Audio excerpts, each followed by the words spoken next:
सभी साथियों को नमस्कार। ज्योतिष विज्ञान के इस कार्यक्रम में मैं किशोर नाथ आप सबका हार्दिक अभिनंदन करता हूं। आज के इस वीडियो में मैं आप लोगों को बतलाने वाला हूं कुंभ राशि के बारे में। मित्रों, कुंभ राशि के ऊपर शनि देव की 7.5 चल रही है। जैसा कि आप जानते हैं, आप सब इससे प्रभावित भी हैं जो भी कुंभ राशि वाले हैं। कुंभ राशि पर जो शनि की 7.5 चल रही है उसमें अभी आपका द्वितीय चरण चल रहा है और द्वितीय चरण चल रहा है, साथ ही साथ शनिदेव अभी वक्री भी हैं और शनिदेव आपके लग्न में है। तो इसका जो नेगेटिव इफेक्ट आपके ऊपर में कैसे और क्यों पड़ रहा है, पहले तो इसकी बात की जानकारी मैं आपको दे दूं।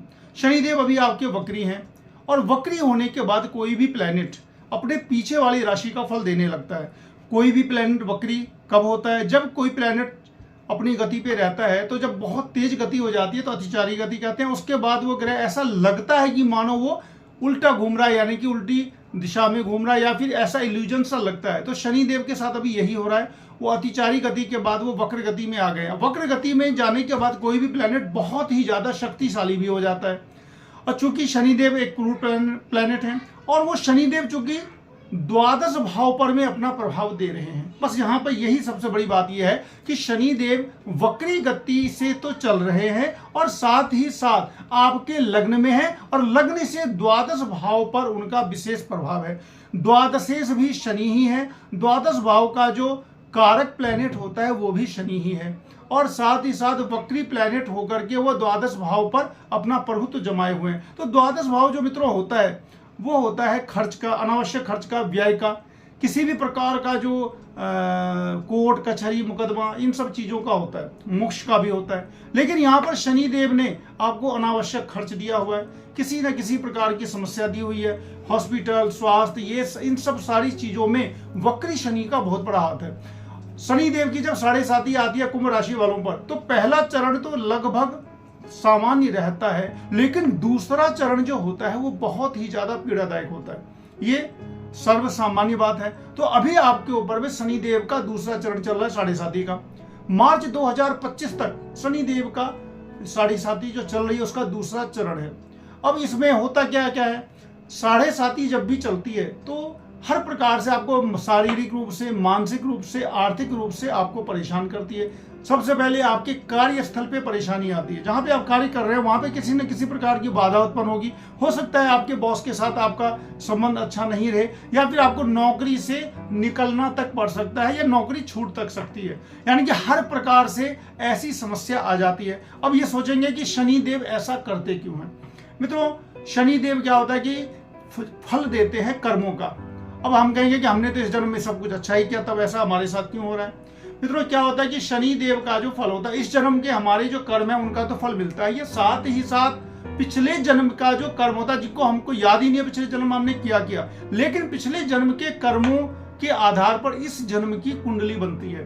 तो उस जन्म के आधार पर अगर शनिदेव हमारी कुंडली में किसी न किसी प्रकार से प्रतिकूल अवस्था में है तो हमें नेगेटिव फल अधिक मिलता है। अगर किसी की भी कुंडली में अगर शनि मेष राशि का, वृश्चिक राशि के, या फिर सिंह राशि के, यानी कि शत्रु की राशि के हों, मंगल या सूर्य की राशि के हों, उनके नक्षत्र के हों, या फिर वो खुद ही अगर पीड़ा में हो, कोई प्लैनेट अगर खुद ही अपनी पीड़ा में रहता है तो वो दूसरे को, यानी कि जिसकी वो कुंडली है उसको अधिक कष्ट देते हैं। तो शनिदेव अगर आपकी कुंडली में आप देखें, ये देखा गया कि जिस किसी की कुंडली में शनिदेव अगर मजबूत है तो 7.5 आए चाहे 2.5 आए, बहुत बड़ा फर्क नहीं पड़ता।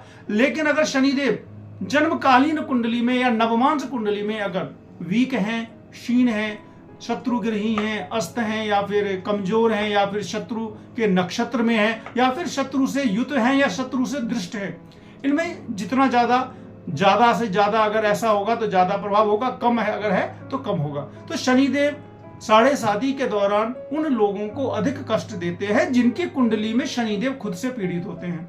तो इसमें होता क्या है कि आप बार बार आपको ऐसा लगेगा कि कुछ ऐसी शक्ति है जो मुझे बार बार परेशान कर रही है। शनिदेव की वजह से सबसे पहले जो मेन चीज जो होता है ना, आजीविका पे सबसे ज्यादा चोट आता है, क्योंकि शनि की 7.5 के दौरान क्या होता है, स्वास्थ्य और आजीविका, इस पर बहुत बुरी तरीके से प्रभाव पड़ता है। नल दमयंती की जो कहानी है वो आप लोगों ने सुनी होगी कि शनि की 7.5 के दौरान नल दमयंती को कैसे दर दर भटकना पड़ गया था। पांडवों का जो वनवास हुआ था वो भी 7.5 के दौरान ही हुआ था। तो ये सारी बातें मैं इसलिए बतला रहा हूं ताकि आने वाला जो एक अच्छा समय आने वाला है उसको भी आप जाने। अभी आपके साथ जो जो नेगेटिव समय चल रहा है, प्रतिकूल समय चल रहा है साढ़े साथी को लेकर के, अब क्या होगा, कुछ अच्छा, बहुत अच्छा समय आने वाला है। कैसे आएगा, क्यों आएगा, गोचर में किस दिन क्या होगा, ये सारी बातें मैं इस वीडियो में आप लोगों को बता रहा हूं। मित्रों, अगर आप चैनल पर नए हैं तो सब्सक्राइब जरूर करें, क्योंकि मैं केवल राशिफल ही नहीं बतलाता हूं, मैं ये बतलाता हूं कि कोई चीज आपके साथ क्यों हो रही है। अगर आपके साथ कुछ अच्छा हो रहा है तो क्यों हो रहा है, कोई प्रतिकूल बात हो रही है तो वो क्यों हो रही है। अब बात करते हैं शनिदेव की।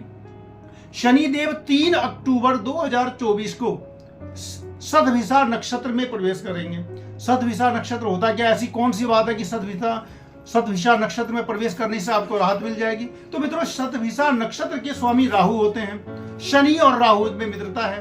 तो जब शनिदेव राहु के नक्षत्र में प्रवेश कर रहे हैं तो क्या होगा, मित्र के घर में जाने के बाद राहत जरूर मिलती है। तो मित्र के राशि में जाने के बाद, मित्र के नक्षत्र में जाने के बाद शनिदेव बहुत अधिक अच्छा फील करेंगे और आपके लिए भी अच्छा कुछ फल लेकर आएंगे। हालांकि शनिदेव अभी कुंभ राशि में है, अपनी ही राशि में है, लेकिन वो अभी वक्री हैं। वक्री होने की वजह से वो द्वादश भाव पर, जो उनका व्यय भाव पर, जो अरिष्ट भाव है, जो त्रिक भाव है, 6, 8, 12 बहुत खराब भाव होता है, उस पर जो उनका प्रभाव है, 12वें भाव पर जो प्रभाव है वो क्या होगा, 12वां घर का प्रभाव घटेगा, क्योंकि वक्र अवस्था से मार्गीय अवस्था में आएंगे। और मार्गीय अवस्था में क्या होगा, सामने वाले जो राशियां हैं उन पर प्रभाव आएगा। सामने वाला पहला घर जो होता है वो कौन सा होता है, सेकंड हाउस। सेकंड हाउस जो होता है, मीन राशि आती है उसमें। तो मीन राशि आती है, किसी प्रकार की दिक्कत नहीं है, कोई शत्रुता नहीं है। सेकंड हाउस होता है बैंक बैलेंस का और परिवार का। तो शनि के साढ़े साथी में क्या होगा, परिवार से भी विलग हो सकता है, परिवार से दूरी करवा सकते हैं। लेकिन शनि की साढ़े साथी के दौरान जब शनिदेव आपके मार्गी हो जाएंगे, जब मार्गी हो जाएंगे 15 नवंबर 2024 को, 15 नवंबर 2024 को जब मार्गी हो जाएंगे तो दूसरे हाउस का भी शुभ फल मिलेगा। हाँ, एक चीज थोड़ी सी नेगेटिव इसमें दिख रही है कि तीसरे भाव पर में शनिदेव की तीसरी दृष्टि पड़ेगी। तीसरी दृष्टि पड़ेगी, तीसरा भाव जो है वो मंगल की राशि का है, मेष राशि है, और मंगल उनका शत्रु है। तो क्या होगा, तीसरे घर से संबंधित आपको समस्या आ सकती है। खास करके तीसरा भाव जो होता है आपके पराक्रम का होता है और सहोदर का होता है। तो सहोदर के साथ किसी भी प्रकार की प्रतिकूल अवस्था में प्रतिकूल फल मिल सकता है। दूरी हो जाना, किसी प्रकार का झगड़ा हो जाना, या फिर सहोदर भाई के साथ किसी भी प्रकार का कोई दिक्कत ये हो सकता है। तो उसके शांति के लिए आपको हनुमान जी की आराधना करनी पड़ेगी।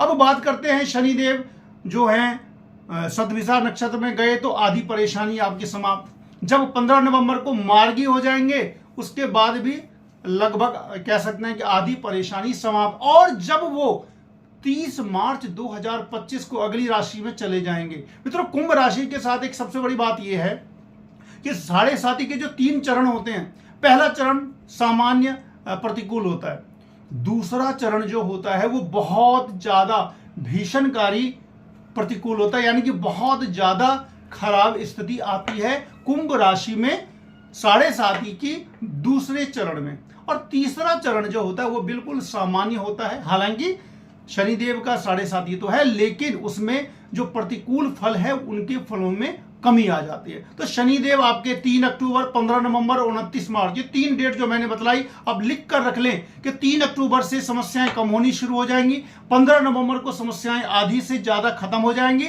और मार्च 2025 जाते जाते तो आपका शनिदेव जो कुछ आपसे अगर कुछ लिया है, उन्होंने कुछ आपको प्रतिकूल फल दिया है या फिर जो कुछ आपका लिया है वो सूद समेत आपको वापस लौटा देंगे। अब बात करते हैं बृहस्पति देव की। बृहस्पति आपके आय के मालिक भी हैं और स्टोर यानी कि बैंक बैलेंस के भी मालिक हैं। बैठे हैं कहां पे, जमीन में, यानी कि आपकी मातृभूमि पर। देख रहे हैं किसको, अष्टम भाव को, दसम भाव को और व्यय भाव को। यानी कि बृहस्पति के बारे में यह है कि वो उनकी जिस भाव पर में दृष्टि पड़ जाती है वो भाव तो निहाल हो जाता है। अष्टम भाव पर में बृहस्पति की दृष्टि है तो आपको ये क्या अरिष्टों से तो बचाएंगे। लेकिन अभी मंगल देव अभी आपके पंचम भाव में हैं, और पंचम भाव में मंगल एक अत्यधिक उग्र ग्रह, बहुत ही ज्यादा उग्रता से भरा हुआ प्लेनेट पंचम भाव में है। पंचम भाव आपकी बुद्धि का है, आपके संतान का है। तो आपकी बुद्धि में चंचलता अधिक आएगी, संतान के अंदर चंचलता अधिक आएगी। हो सकता है संतान जो भी आपके बेटे बेटी हो सकता है आपके फेवर में नहीं रहे, आपकी बातें ना माने, ऐसा हो सकता है। क्योंकि मंगल जब पंचम भाव में जाते हैं तो संतान से किसी भी प्रकार का प्रतिकूल फल देते हैं। और साथ ही साथ मंगल की चौथी दृष्टि पड़ रही है अपने शत्रु राशि पर अष्टम भाव में। और मंगल की जब चौथी दृष्टि पड़ेगी अष्टम भाव में, अष्टम भाव जो होता है वो बहुत ही खराब होता है। 6, 8, 12 में खराब में सबसे अधिक खराब 8वां भाव ही होता है।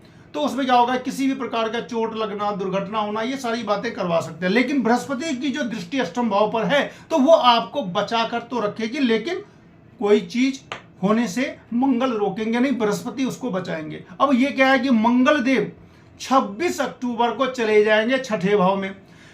इससे पहले भी मैंने वीडियो में आप लोगों को बतलाया कि जब 3, 6 और 11 भाव, तीसरा भाव, छठा भाव और 11 भाव में जब क्रूर प्लैनेट जाता है, यानी कि शनि चलाए जाए, मंगल या राहु, तो बहुत ही अच्छा फल देता है। तो मंगल देव आपके नीच होकर के छठे भाव में जाएंगे। छठे भाव में जाने के बाद मंगल ऑलरेडी शुभ फल देते हैं, अजात शत्रु का योग बनाते हैं और शत्रु पर विजय की प्राप्ति करवाते हैं।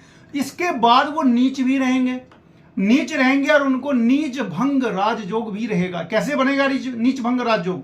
वो नीच हैं कर्क राशि में और उच्च होते हैं मकर राशि में। मकर राशि का जो लॉर्ड है स्वामी शनि, वो लग्न से केंद्र में है, यानी कि लग्न में है। तो जब कभी नीच प्लैनेट का उच्च राशि में होने वाला प्लैनेट अगर केंद्र में आ जाए तो नीच भंग राजयोग लगता है। तो मंगल देव ने आपको नीच भंग राजयोग दिया, जो एक शुभ फल देते हैं। मंगल से संबंधित आपको क्या होगा, बहुत अच्छा शुभ फल मिलेगा, क्योंकि 10th हाउस जो है वो आपका स्वामी है, उस पर बृहस्पति की दृष्टि है और 10th हाउस का लॉर्ड क्या हो गया, नीच भंग राजयोग में आ गया। नीच भंग राजयोग जो होता है वो विपरीत राजयोग की तरफ फल देता है, यानी कि आपको इसमें अनएक्सपेक्टेड अकस्मात तरीके से जॉब संबंधित सफलता मिलेगी।